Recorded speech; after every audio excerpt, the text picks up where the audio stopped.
Hi, in today's episode, we have a gorgeous woman. She's an ex-Indian Air Force Wing Commander, Shruti Chauhan.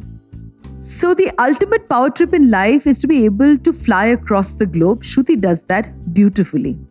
Shruti is now a pilot with the Indigo Airlines and she is what you call Brawn Brain Beauty. She holds the title of being Mrs. India Inc. World Beauty Pageant 2021, where she was adjudged the second runner-up. She now holds a title of Mrs. India Galaxy 2021. So in the earlier days, we had mythological figures of Apsaras with wings, and my grandmother, if I were to tell her today that there are women who fly huge machines, I don't think she would agree. But hell yeah, we have Shruti Chauhan.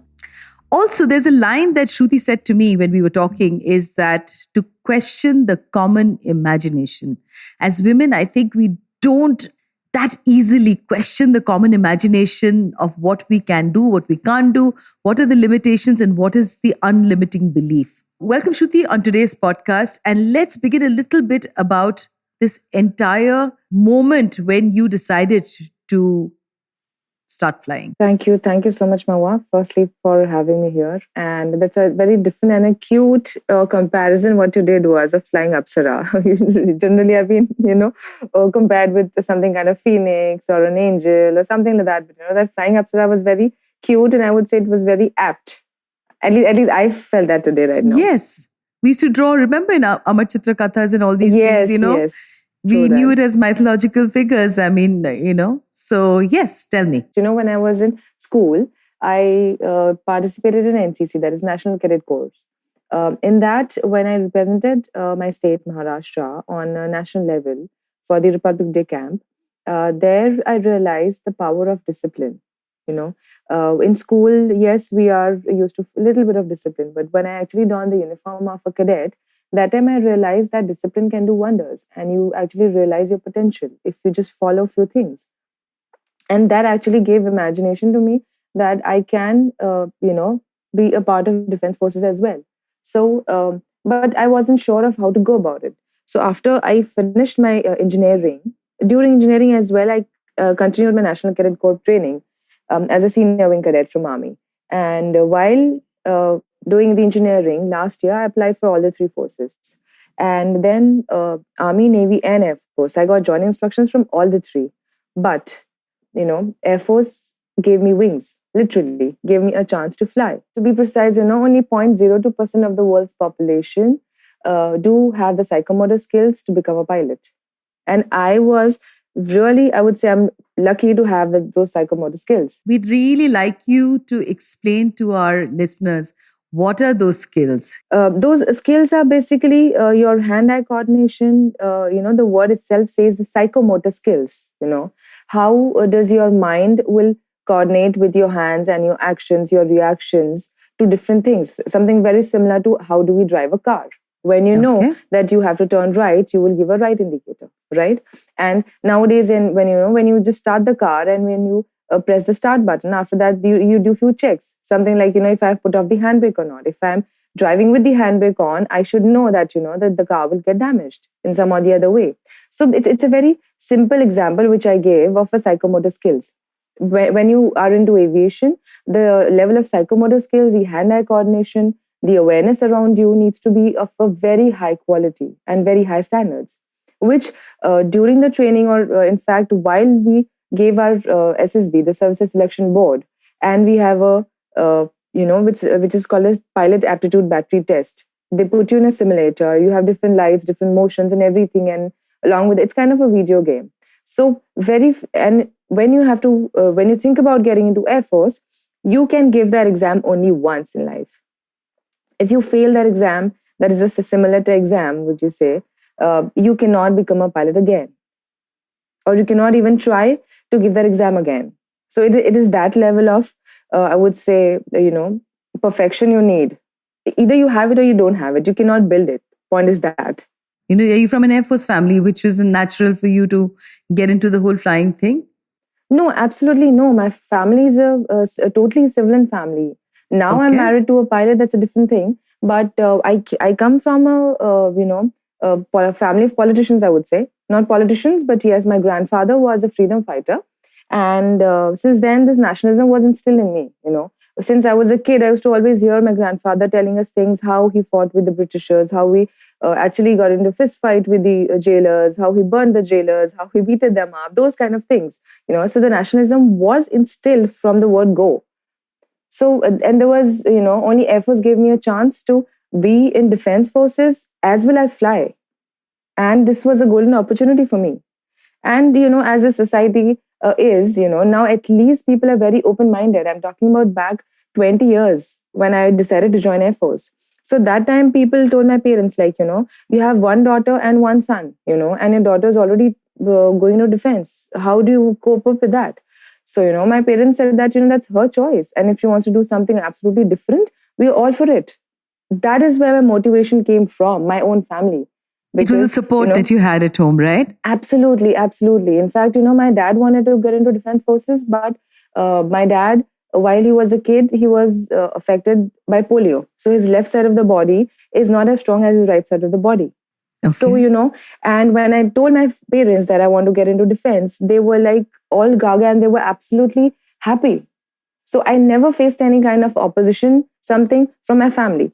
Yes, there are people around, societies around, relatives are there who always question. But I think that is what actually, keeps you driving. Did it make you feel a little bad? And, did you ever question this whole, joining decision? Because I'm sure society around us, they always tell you what you want to pursue is wrong. It's just strange. Anything that you want to do, you have more people telling you that what you're doing is wrong and very few really, rooting for you. So how did you cope with that whole thing? Because me as a writer, constantly I'm like bombarded कि क्यों ज़रूरत है आपको ये करने की? Why can't you just chill, And so did it make you feel, ever, did you think that maybe you could have chosen something else?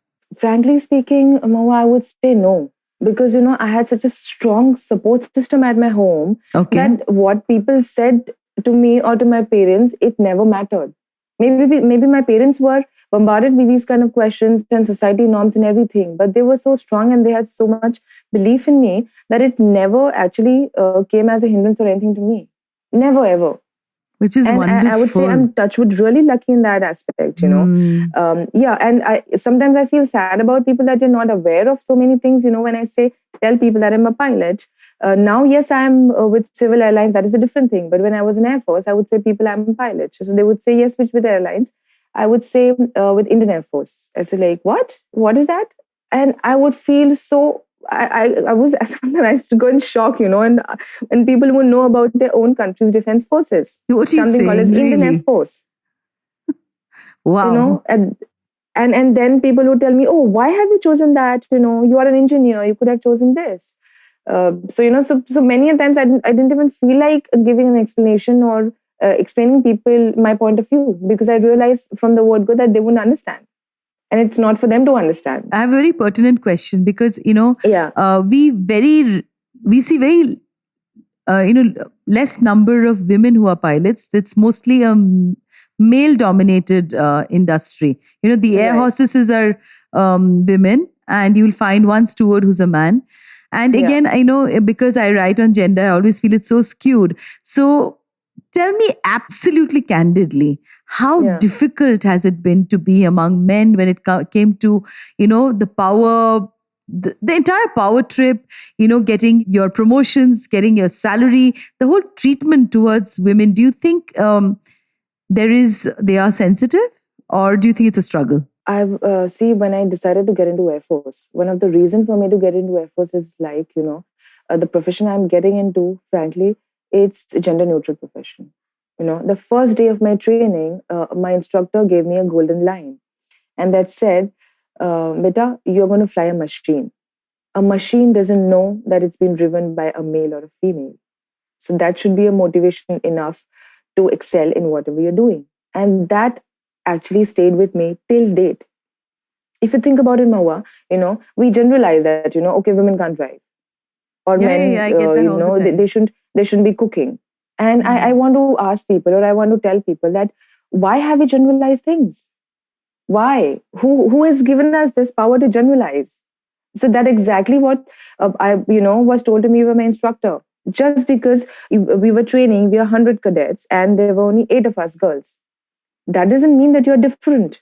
As a woman, did you face any instance where you felt that, no, I am a woman? Because it is a very, very, you have to admit, it's a very male dominated industry, as pilots. Yeah. So, yeah, so कभी ऐसा कुछ हुआ है जहाँ पे आपको लगा कि I am feeling my gender? Among your colleagues, I'm not talking about the machine that you're, obviously the machine will Yeah, not know. there were instances where, when while we were training and while we used to have trained physical, our activities were on. That time, yes, when I had my colleagues, in fact, my husband is also ex-NDA, I would say ex-NDA as in they've passed out from National Defense Academy. They train 3 years, and they're physically very strong. So when it used to come to those physical activities, yes, I used to sometimes feel that hitch, because I was totally from a civil background.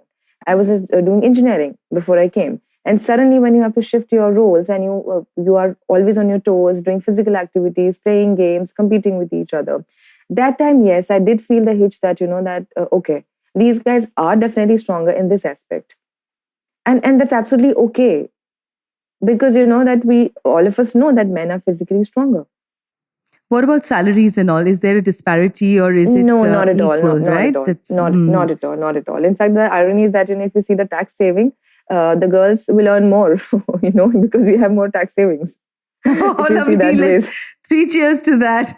Yes, yes, yes. So, In fact, flying so when me and Apsara? my husband, we trained together and we got all the promotions and everything together. So, in fact, sometimes our friends used to be like, oh, now, anyways, you guys earn equal and everything. So my husband like, no, I don't equal. She earns more than me. How So, lovely. that is our family joke. So many homes, men get very threatened if the woman is earning more than them. And, there's such a power dynamic that goes completely haywire for so many women. So it's fantastic to know that. So I would like to call you my flying Apsara. Aap me bataye about the pageant, the beauty pageant. Wo kaise wo bug hua? How did you decide to join that and, take that on? Tell me. There's always, I have this, I would say this itch in me to do something different from what I'm always doing. Mm-hmm. So like when I was in school, I took part of the NCC. I went for the Republic Day parade. When I was doing engineering, everybody was busy coding and doing all these things. In that, along with that, I was part of the fashion show team for the college, for our old university. So back then, yes, I got few offers from few of the designers and everything. But then my dad told me, it's very difficult at this time to make a living out of it better. So, you have to decide what you want to do. At one hand, you have a dream to become a pilot, and the other hand, you want to do this as well. So you have to weigh your options right now. So that is when I decided that, no, right now, I think more important for me, it is to focus on my career, which is, I was not thinking seriously about making a career out of pageantry and modeling, but I wanted to become a pilot. So after becoming a pilot also, there was this thing in me which was like, ye karna reh gaya hai zindagi mein. Ye mujhe karna hai. This is a golden line, Shruti. Please repeat that again for all our listeners. ये particular जो कुछ चीज है, ये मेरी जिंदगी में करनी रह गई है. ये मैं कर नहीं पाई. But it's not late, It's never late for starting anything, right? Like right now what we say is like, 40s are new 20s. Absolutely. So that exactly, and I've been lucky to have my friends and juniors, I remember we were going for a concert in Bangalore, and one of my juniors, she got a forward, do you have it in you to become the next Mrs. India World or next Miss India Galaxy? And then she saw the forward and she looked at me, just as and then she's like, ma'am, I think aapko ye karna chahiye. And I looked at her and I looked at the ad and I'm like, oh, please, her name is Nikita. It's like, Nikki, please, are you joking? And I'm like, I know that we're in fun mode right now, going for a concert and everything, but I don't think this is okay. So she's like, no, I'm very serious. So, and I just whooshed it away. मैंने मजाक में ऐसी, बात डाल दी. But that girl, she had so much confidence in me. She filled up my form. She filled up the initial fee. And then she's like, ma'am, this is done now. Now, whenever the audition, everything comes, you have to go. So that actually, it struck me, I'm like, oh my God, people around me have so much belief in me. Then why shouldn't I give it a try? So when all the auditions and everything, they started, then I left no one stone, unturned. Everything possible I tried from my side, training myself, training my work, talking about myself, the speech, the modulations, trying to learn about makeup, new hairstyles, everything. Everything I did, whatever I could under the sun. How wonderful is that? And tell me, when you went back to work, did anybody like, were you taken more seriously after you joined this? And, people must have been very inspired all around you with, you're getting into the fashion and the beauty business, right? Yes, people were very, very, very happy, and especially I would say the women around me, they were so motivated and they were so inspired, and after coming back, actually, I didn't realize that, what I was doing was I was telling women around me to keep their dreams alive. Just because believing in myself and doing what I wanted to do, कि ये चीज मेरी करनी रह गई है जिंदगी में, वो मैं अब करूंगी. So something like that, by keeping myself fit, by taking care of my family and my husband supporting me in this, we were actually kind of giving a goal to the other people that they can also do this. How wonderful! That you can raise your kid, you can be a profession at the same time you can follow your dreams also. And your passion. So you have to tell our listeners, what is it that you need to do, to get into the beauty pageantry? What is it that you did? वो थोड़ा सा routine हमें बताओ. I think I'll also follow some of the stuff that you're going to tell me. See, I'll tell you what. Please don't tell me drink lots of water and have some fruit and get your sleep. No, we don't want to know that. Firstly, the very basic thing, it might sound cliche, but the basic thing what you have to do is you have to decide, you have to take a decision that if you want to take this plunge or not. And if you have taken a plunge in that, then you जो मर्जी आए, जो हो सके वो सब कुछ करो. Then फिर वहां से वापस नहीं आना है. It's like, if I've thought about कि अब मैंने कूदना ही है इसमें, तो फिर मैं अच्छे से कूदू ना. तेरा मेरा उल्टा पुल्टा गिर के क्या फायदा है? Then I might as well make a good dive out of it so that people can see that. मैं आपको एक high five दे रही हूँ. I'm giving you a high five, Shruti, because that's exactly how I feel. I started my career also really late in life, and then there were moments when I questioned myself every day because I'm in the creative business. But when I said that if I have taken the plunge, then so be it. Even if it's going to be a free fall into my death ahead, I am going to go ahead, all on, but I'm not going to give up, So exactly the point. Yes, exactly the point. Exactly. Yeah, and when I participated in this pageant, there were ladies, who are influencers and who are already in the beauty industry, who are image consultants and life coaches, and also many people they were around. All of them are stronger than the other one, in terms of personality. But what I realized that that you have to just keep doing your hard work, and you don't have to compare yourself with the other one because you don't know how special you are. The other person might be good, but you don't know your own qualities. Every time you might not be knowing everything about yourself. So basically, you're coming back to that line that you said that, it's to question the common imagination. ये जो common imagination है हमारा ना कि नहीं शायद as a woman you can't drive, and as a woman you probably may not be able to do these things. And, today it's so interesting, Shruti, because women are breaking all barriers. मेरे ख्याल से this is the age for women and their uprising. And exactly. Don't you think so?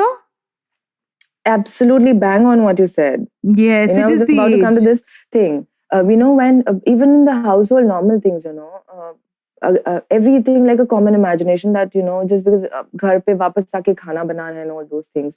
It has to start from a very basic concept. I'll tell you, very basic concept that, if you're staying in a house, if there's a husband and wife, everything has to be shared. I understand that sometimes he might be overworked, sometimes I might be overworked, and they will share the other work or take the load on us. But the stereotypes of like, that, okay, I should be cooking and he should not be cooking, that's absolutely wrong. Yes, I think in my last podcast, I did talk about the 60s and the 70s and the 80s men. They're becoming relics if they don't change. वो dinosaur वाले age पे चले जाएंगे.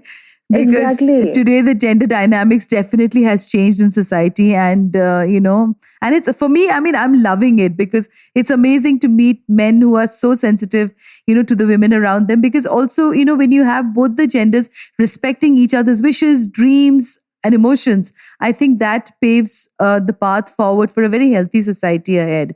Exactly. That is how we are showing the next generation how to coexist. Absolutely, how to coexist. Exactly, you said it. I agree with you on that. It is important for us to realize that we can coexist peacefully. And at the same time, both the genders can grow. Yes, Yes, absolutely. I completely agree with you on this. You also do a lot of work with the sex workers and, with the trans community. Yeah, my mom and my mother-in-law, they're very sensitive for the something regarding social work. So, Okay. which again came to me naturally, And when I was in college, I was studying in Mumbai. So that time I used to visit one of my relatives, and then the road used to go from the area where the sex workers used to stay, and the The red plight which light I area saw, there. Okay. yes, the plight which I saw that they were living actually, made me sad.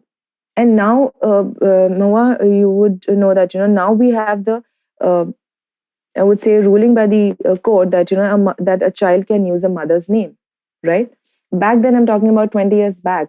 The rule wasn't there, so the kids had to struggle for basic things like getting education and getting admissions in school because they did not have a father's Oh my name. God, how sad is that, Shruti? How sad. Exactly. So Yeah. I tried to tie up with a few of the NGOs, few of the other social workers to get kids who wanted to study, who wanted to make a living out of them, their life. Just because you are born poor, you don't have to be poor, right? I forgot who said this, but I keep reading. So you have to do something out of your life, and if you're so driven that you have to do something of your life, I would go all out to help people. At I'm least just I've like tried. you. I'm equally driven like you are. Even if I find a smallest spark in somebody else, I would Yes. go all out to help that person around. But at least I need to see that spark. That Yes. that motivation has to come from within. That you have to do something. Yes. I so agree with you on that. So, Yeah, Shruti, this is fantastic. But before we end the podcast, I have to tell my listeners yeah. that Shruti has been conferred with several awards and honors, including awards like the Marathawada Women's Achiever Yes, Award. Marathwada is the is a specific area in Maharashtra, which is Aurangabad, Latur, all these areas. Different areas. It was felicitated by Sri Anna Hazare in Yes, 2011. yes. SDP Iconic International Women's Achievers Award 2021. SDP is a organization's name, and the award is the International Iconic Women's Award. It's IWA. SDP is the organization's name, which is for the actors and I wouldn't say the actors, but yeah, but the supporting actors and all those people that made this organization in Mumbai, and they try and felicitate women who are trying to do good in the society, who've done something different. You also have been conferred with the Maharashtra Women's Achievers Award 2021 and so many more.